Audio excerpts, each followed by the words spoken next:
And it feels like the long-awaited talk about General Mikel and Samson Siasia'S ex-international looks very, very tight, like that of the church way. Quickly, let's let you know what's really going on. But welcome to the weekend kickoff. My name is Kizuke. Now, let's talk about the long-standing tension between former Super Eagles midfielder General Mikel and ex-Nigeria under-20 coach Samson Siasia'S has escalated after serious bribery accusation surfaced. Now, Siasia'S that Mikel's agent, John Shitu, offered him $50,000 US, that's about 91 million naira, to ensure Mikel's inclusion in the Nigerian 2008 Olympic squad. The claim came during a media interview where Samson Siasia'S insisted he rejected the offer. Now, in response, John Shitu categorically denied the allegation, branding it false and damaging. He also revealed that Samson Siasia'S had privately apologized in the past and described the issue as a forgotten matter. The incident follows an earlier public spat over who funded the team's flight for the Rio Game 2016 Olympics, where General Mikel claimed he covered the cost himself. And that's a claim Samson Siasia'S debunked, saying that's not a true one. Now, John Shitu is now demanding a full public retraction of the bribery claim that may pursue legal action if Samson Siasia'S fails to clear the air publicly. This is the talk ongoing now. We heard about the other time when Mikel came out to say, we brought the video to you last week Saturday, I recall, and you saw for yourself when he was just on that podcast with Peter Crouch, Sidwell, also on that very case. But Lagos, Nigeria, let's have this one. I have to introduce my guests on the show today. The big guys with me, they will be doing justice to this in-house analyst to say, Ikechukwu and David, you guys are welcome to the show. Great to have you join us. Thank you so very much for having us. Good morning, Kizuke. Yes. Yes, good morning to you, Ikechukwu. So let me start with Ikechukwu. This stock is back again. What do you make about this one? Well, it's interesting. Now the Mikel'S camp is pursuing Siasia'S. a legal option. Oh, legal, okay. That's quite interesting. I mean, they have to put this whole matter to bed. You know, I mean, we all want to actually see the end of this story. You want to see? Yeah, I want to see the end of the story. Oh, okay. Because it's getting very boring. Right. You know, I don't know exactly what the issue between Siasia'S and Mikel is, but then the fact that he's made this allegation, this claim, I think it's very right for John Shitu to actually come out at this point. Okay, you know what? Come and prove your case, right? If you say I actually, offered you bribe, I mean, when you say stuff like that, there should be a witness. So when you say stuff like that, and this is also going to teach people who yes, must prove, brother. You know, this is also going to teach people who something might have happened confidentially between both of you, and then you do not have a witness or a concrete evidence to actually prove if relationship goes you just have to just stomach it.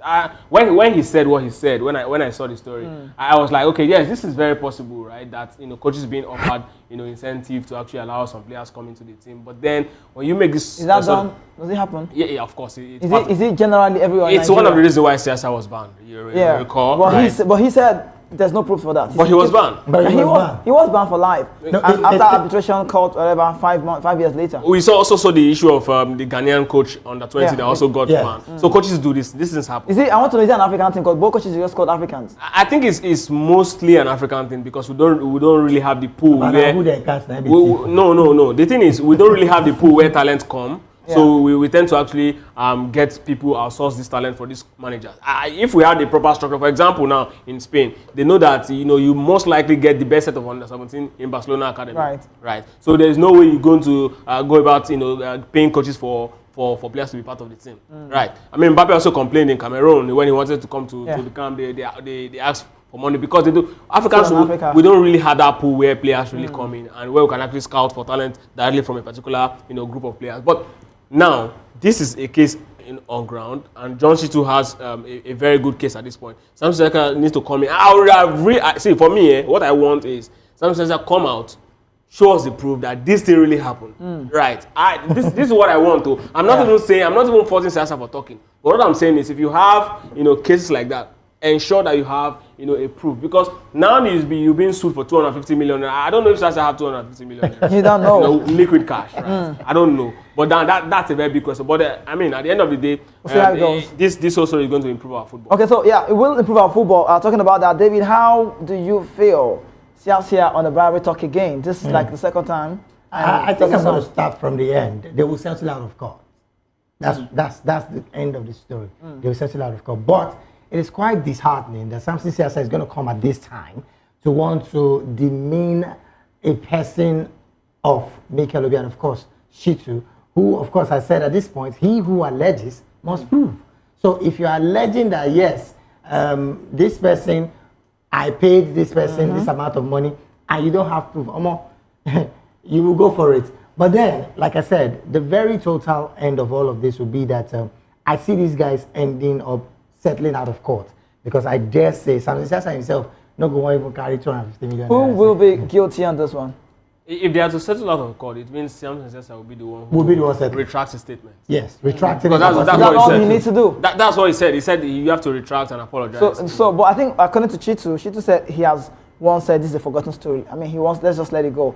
But why is this coming now? Why is this? This news looks like the connected Rio Games connection as well. Why is this news coming now? That's the question. Because we saw the other clip out there when is it Jinadu? That's the name. Olubunmi came out where we had what's the name? It got me stuttering. I can't recall the name. The one that had exclusive with Callisto Ebari. That interview where Jinadu Bumi in Atlanta, he knows about this. He said a lot, and I don't know whose report I believe at this point, but I think I just believe that a bit. He said, "I'm not going to say Mikel did not pay, but he paid. And if it's for the flights, no, Delta Airline it was free, and Influence paid out. But he said." Mikel paid. Mikel could have paid. He must have paid some, but not the flight. So here's another conversation that we're not even getting at. Conspiracy theory, like I said the last weekend. There's a possibility that Mikel paid this money to one of the NFF members. Flight. Yes. But I don't know. There is a large possibility. So here's the thing. Jinadu had a conversation with the NFF. Mikel also had a conversation with the NFF. The leadership at the time. Now, there is a possibility, conspiracy theory, that one of the NFF scribes went to meet Mikel and said, look, can you help us out with this flight issue? Because as it stands, we are stranded. Well, I see. But I will not agree with you. You are not going to agree. Look, this is Africa, this is Nigeria, these things happen. There have been several contracts that even the one at the head is not aware of. So what I'm going to say about this case before we move on, we've said it all. Jinadu kept on saying it on his interview where Callisto Ebari interviewed him. He said, if Mikel said he did this, we're still waiting.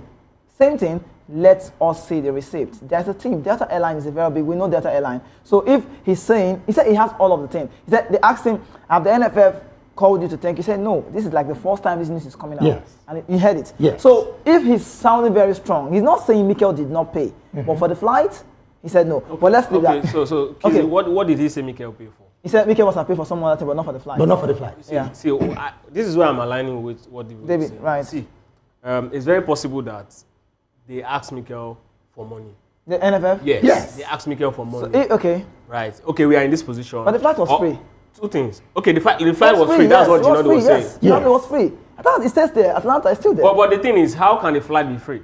For the team, Nigeria, that's data. Somebody must have paid for it. It can't be free. I mean, that airline is a private company, right? So somebody must have paid for it. He said according to him, he said it was done for event's sake. Okay, so somebody actually paid for them. That was no. He said nobody paid anyone. Nobody paid anyone. Okay, it was done Delta Airline just picked like for Nigeria. Yes. More like adverts, and like a promotion. Right? To support that team. Which anyway was free. That because at the time as well, the team there was no team that chose Atlanta. Okay, David. As this is for. I know you are telling me that's not when Mikel come out and say. No, Kizzy, this is also a possibility. Okay. These players at that point, let's understand that most of these players at that point are not even aware that flight was free. That's where I'm going. So which means it's very possible these guys still came behind to say Mikel give us money. So if that ever happened, but the flight was free. But Mikel wasn't from the team Delta. Yes, which means Mikel wasn't even aware the flight was free. Yes. So that's what it means. That's what it means. That's why it's very possible. The NFF has a finger in all of this conversation. But he's okay. Kizzy. Okay, let's get it right. Siasia'S is not wrong then on saying that because what he knows is what the team Delta is saying. But do you understand my point? But Siasia'S didn't say the flight was free. No, Siasia'S said. Siasia'S just said Mikel didn't pay. Yes, he said Mikel did not pay. But he wasn't even aware the flight was free because if he was aware, he would have said the flight was free. Do you understand? But he sounds very sure when he said Mikel. If you said you pay. Let's get yes, because he knows Mikel did not pay. Yes, because he knows that the NFF must have taken responsibility. So who is hitting the heads here now? Who is hitting? Have you heard the NFL say anything in all of They've this? not said a word. That's the conspiracy theory I'm telling you about. So let's put it from this angle. Allegedly, the NFL possibly would have gone to Mikel and say, look, guy, this is the thing. We're stranded. Can you help? And Mikel said, it's the thing. I mean, a country I love, a country I want to give all my all for. And he brought out the money and gave to whoever he gave it to. I keep on looking at it from the perspective where John Obi Mikel, I don't know why he would come out. He sounds very sure. Yes. That's another part. You see, that was He the was national gold. podcast. Kizzy, look at it. I came to you for money.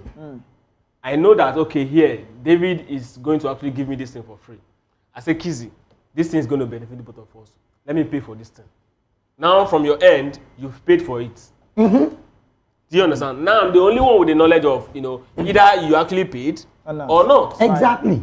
But I'm not saying anything. And then this man is saying... So clashing of heads then. This man is saying, you didn't pay me anything for it. But you are so sure that I paid. I understand the point. That's exactly where the situation is. Now, that's what I'm saying. I'm very glad that we are at the point where, this has led to a litigation. Right. So let's have a conversation in court. Because I really want Siasia'S to really pursue this matter to logical conclusion since he's been So he has a lot to offer on this. because he's the one that is going to prove. He's the one that raised the allegation. So let him come and prove.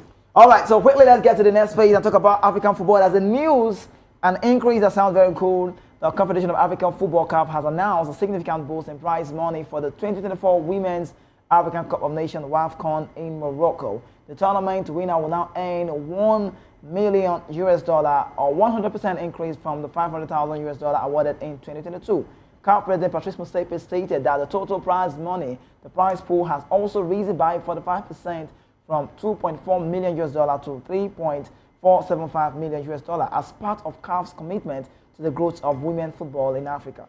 Patrice Motsepe emphasized that the improved financial incentives will help enhance the salaries and conditions for female players, the coaches, and also the staff across the continent, praising the rising global standard of African women's football. Now, let's really let you know the breakdown of prize money. The winner will have to go home with $1 million. Runner-up comes $500, $350 for third place, fourth place $300,000, for the finalist team $200,000, each third in group $150,000, fourth in group, 3 teams $125 each. Now, total prize pool happens to be $300,000, $3.475,000, and that's for CAF News. Now, quickly, guys, let's talk about this one. The money got me stuttering when you're trying to do this calculation. Now, women's football, CAF. Increase. David, talk about this. Well, I think Motsepe is doing an amazing job with this increase. I think I'm liking his tenor. I honestly want to applaud this because, yes, he has made it a bit marketable, even to bigger brands, to the point of getting these kind of figures. I mean, $1 million for the winner? That's big. But the increase is nice. Another conspiracy theory. The NFF... On the CAF. I'm talking about the NFF now. Okay, to connect to because the Nigerian team is going. Okay. We would see how best we can to bring the likes of Desire Paranoise to come and join this conversation in this whole of the tournament. But here's the thing. If these ladies are getting $1 million... If they win. Right. Which, of course, I'm hoping that they win. Because they are the champions for this 9 times. They know how to do you know, if you beat us, it'd be like Manchester United trophy. But how much would they be getting from the NFF? It will be negotiated. Let them win it first. But I know where you're going, though. Look. If our footballers, our prized assets, would carry their hand and be washing their jersey, that slap should not continue. We should start having these conversations. Because as it stands, if we do not have these conversations, we are only going to be doing the future a very harmful thing. Right. A very harmful thing. $1 million in this time and age, a big money. But I think you say this because of the way the NFF look unstructured and the money range is not also structured. Because for me, I doubt any other country, I don't know, I'm just saying, would come out to start saying this is how it is. Because maybe South Africa, they will not do that. Because they already have a structure of how it's been done. Yes. So they are following suit of what has been played. But Nigerian football, see, let me just take this in a bit to connect with the previous one we talked about. It still boils down to that. They are untrusted. No one trusts them anymore. There's a trust deficit. So now you're already thinking that the Falcons will come out of this one. But at the end of the day, how will the money be shared? We cannot see. For me, if you say, let's say they'll get this one, it looks like they are not. What's the word? They are not. This team is not organized. But because of the we are not transparent. Our NFF, then you can see. But Ikechukwu, you want to talk about Patrice Motsepe? You heard us talking about and you like him. Well, I think you like the work of Patrice. Yeah, I think that he's going to go down as arguably the best CAF president we had. Right, I'm a fan of that too. I mean, this is why we always say, you know, for an organization to really grow, an organization that generates money, that really wants to grow, even a country, you need a serious-minded person. Right. And you need someone who has actually handled business before, businesses, and who has proven over time that, you know, he understands the value of money. And that's exactly what Patrice Motsepe is actually doing with African football at this point. Before him, we do not have what is called the Women Champions League. Right. All right. But today we have it. Yeah. And the prize money for even the male category, AFCON, has also increased. And now we are having a conversation about the female. He's doing a lot you know, to actually improve female football. One thing is that when money is involved, people definitely want to increase their output. And what that portends is that over the time quality improves across board. And what that also means is that a lot of investors will want to come see what's happening in Africa. I mean, this is so big. I really like the fact that it's in our time we're having this conversation, and it also means that he's actually raising the bar so high that whoever is going to be succeeding him, that person is going to must do better. Yes, that's exactly what it's going to be, and it's so beautiful. We now have countries in Africa that were barely known in terms of female football. They're now coming up, the likes of Botswana, showing that they can actually really compete. And this AFCON is going to really be beautiful. I mean, Morocco, over time we talk about how their project has really been working. Yeah. Male and female, they'll be hosting the Nations Cup this year. And it's going to be beautiful. I mean, once again, congratulations to Patrice Motsepe. And of course, what he's doing is also rubbing off on the South Africans, as well. I mean, I think he's the owner of Mohamed Salah, and we will see, how they've been actually conquering Africa, how they've been dominating their league. It shows that this man really understands the value of football business, and it's really rubbing off on Africa. So it's still that part that says getting the right people on the right job. So shout out to Carl for me. For making sure Patrice Motsepe is on this job. Second tenor, and we know how he's been. But quickly, let's delve into one. But before we get into the part, when you talk about Liverpool, everybody knows they are still mourning. The football world is still mourning. From Nigerian perspective, we are mourning one of our legends. He's 61. That's the year in the person of Peter Rufai. Growing up, I used to call him Keeper Rufai back in the time. But he's late today, and we'll say his blessed memory will keep living forever. And also for every football loving fan out there who is a fan, you should be a fan of Diego Jota. Quality player at the time. I mean, Nations Cup, UNL League winner, I can say the Nations League winning side. Also, he was part of the Portuguese side. I got it right. You saw him winning the medal again with Liverpool and Charlotte and his team. But he's late today. He's Zamora Road, Spain. That's a memory to talk about tomorrow. But for Jota, we say rest in peace. Moving on. Liverpool are reportedly preparing a massive 15 million pounds per year salary offer to sign Nigerian international Victor Sime from Napoli, following his explosive loan spell at Galatasaray. Despite interest from Galatasaray and Juventus, Victor Sime is set to perfect a Premier League move, having already turned down big money offer from Saudi side club Al Hilal. Liverpool manager Arne Slot is eager to reinforce the attack, and the Reds are now leading the race for the 26-year-old, who netted 37 goals and provided 8 assists last season in Turkey. Galatasaray hopes of keeping Osimhen have faded, with the forward rejecting their proposal, the contract, putting Liverpool in pole position for his signature. Now, talking about Victor Osimhen, you have on your screen, Nigerian best player, anytime you can say now. I like to say that he debunked, there's a news that just came out, we saw the news that was debunked, where we learned that Victor Osimhen is no more training, or won't be training with the parent club side, and he'll be joining the youth team. That news happens to be, what they say, fake news or false news. But Liverpool, Darwin Núñez still in the club, Napoli is the closest. Jota is late today, and he'll be replaced definitely. That's what life calls. What's next for Victor Osimhen? Where is the preferred option? If you are to say, if you happen to be one of the representatives, would you advise Victor Osimhen to make a move to a Liverpool side? He does not want to take a pay cut. I mean, he doesn't want to reduce his wages. And Napoli are also not minding how he feels, because they just want to see that contract is signed, you must pay for it. So, advice. Well, there lies this exact analogy here or explanation lies the major problem. One person has to give way. It's either Osimhen takes a pay cut and move and allow Napoli get their money, or Napoli takes a pay cut as well and allow Osimhen gets his money. Osimhen is not taking Saudi.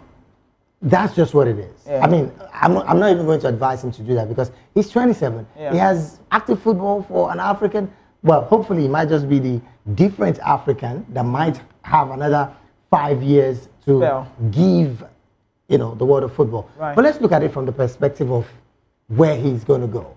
Liverpool coming at this point would be very beautiful, but the Liverpool we know will not pay that wage that Sime earns on a weekly. So it's going to be a bit dicey. Sime has to drop one. I mean, if he truly wants to play active UEFA Champions League football, then I think he has to think and consider having a pay cut, because that's the only way out for him. Yeah. Though, as it stands, some other clubs might want to come for him, but for a club that would deliver as predicted.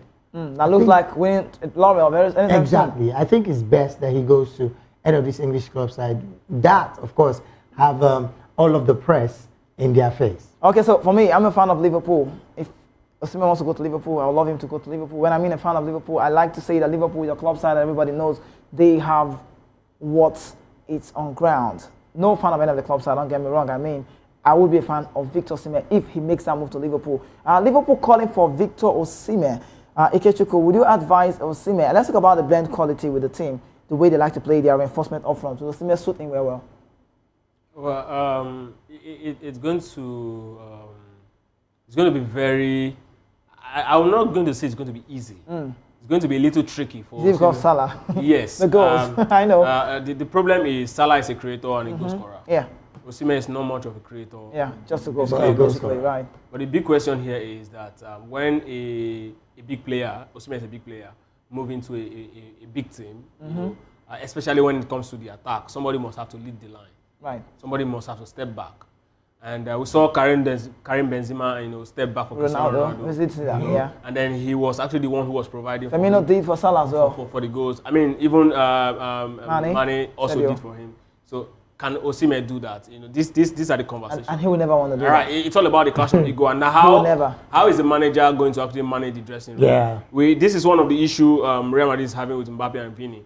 Because somebody has to step. Somebody must have to play for the other person. And Vini, over the years, yes, he has played for Karim Benzema. He feels it is his turn to actually be, for the team to play for him. You remember before the arrival of Kylian Mbappe, before the arrival of Kylian Mbappe, it was Vini who was like the main character in the attack, and of course Bellingham was actually supporting him. Now there's a Kylian Mbappe, and somebody have to actually play behind. Somebody must have to lead the line. Now, between Osimhen and Salah, of course Salah is the biggest, right? Yeah. But can Osimhen actually comfortably play behind, Mo Salah these are the big questions. But if Liverpool is a suitable offer for him, I think it's a suitable offer for him. I mean, this is an upgrade from wherever it is he's coming from. He actually needs this level to actually compete very well. I mean, we've seen him as number 8 in Ballon d'Or. We want to see him a notch higher. Now, moving into that particular team, it requires a sacrifice. David rightly said. He has to actually take a pay cut. Napoli is not willing to remove a dime because as far as they're concerned, Osimhen is a dead rubber to them. Yeah. They've won the league without him, so it shows that we don't need you anymore. It's just like what you don't need, and you're not willing to give it out, right? Exactly. So Osimhen will have to be the only person that's going to make that sacrifice. Now, is he willing to make the sacrifice? This conversation about Liverpool wanting him, I'm still going to wait to see how true it is, because this is how the conversation with Juventus came until the sporting director Giorgio Chiellini came out and said, we don't want him. And then let's see if Liverpool really wants, this man, now that Diego Jota of blessed memory, is no more part of it. Maybe they need someone to actually reinforce their attack. True. And of course, they have to clear their weight bill. So if Darwin Núñez at the end of the day finally leaves, then perhaps they might not have any reason to actually bring in Victor Osimhen at the end of the day. So, but if Darwin Núñez stays put and they decide to actually get someone who is actually young to actually play behind Darwin Núñez, then of course perhaps they might not be. Okay, so I just would say Darwin Núñez will have to leave, but we need to go. Our time is fast spent. But guys, quickly, I'd like to ask you this one, but hopefully because next time we'll come again, we'll look into that one. Siasia'S, Mikel'S case, please. Who do you think at the end of the day will be guilty on this? I'm just saying. I know why I'm asking. Let's get your national. At this point, it's Siasia'S and John Shitu. Okay, John Chito, on that case, I think it's going to be difficult for Siasia'S to prove. So that's why. Difficult to prove. Exactly. I'm going to go that line as well. I mean, it's just what it is. He who alleges must prove. So all right. You have to come so with evidence. you've heard it all. We need to hard. leave now. Thank you so much, Lagos City, Nigeria as well. We need to leave. This is that show, guys. Thank you so much for making the show a worthwhile moment. I appreciate you. Yes, to you watching from home. I don't know where you're watching from. Thank you so much for being part of the weekend kickoff. This show comes your way again next week, and then I'll be here to give you all the news and everything that has to do with the football world and the sporting world. My name is Kizzy K. Up until then, the only football player without a jersey. I'll see you again. Save.